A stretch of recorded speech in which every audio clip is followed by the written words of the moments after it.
All right, meantime now, a Port Arthur teacher acquitted of injury to a child is fighting for her job. Ruby Gunner, the Lee Elementary School teacher currently on leave, was accused of pushing, hitting, and choking her then 11-year-old student in April of 2013. A jury found her not guilty in March, but she hasn't been back to work since the altercation.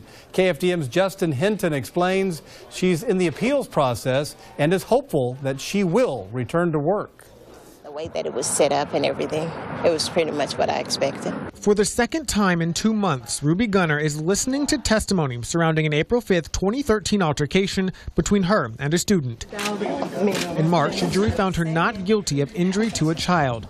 This time, she's fighting to get her teaching job at Lee Elementary School back after the school board proposed not to renew her contract. I am hopeful, and the reason that I'm hopeful, because with God, there's always hope. Cameras were only allowed in the room during closing arguments, but a number of employees and several students spoke about what they witnessed that day, including Gunner. The district's attorney, Melody Chappelle, argued Gunner did not follow district protocol on a number of occasions. She went and confronted the student and escalated this to a physical altercation. She violated those policies. So this is not about anything other than we have policies and practices. We are not terminating Mrs. Gunner. We are just saying that this district is not wanting to give her a new contract.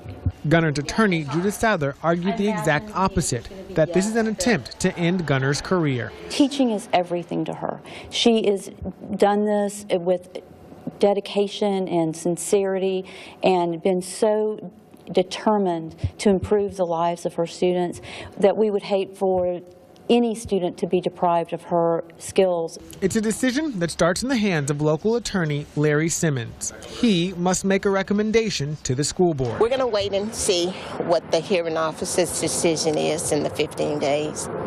And then whatever God tells me to do at that point, that's where I'm going.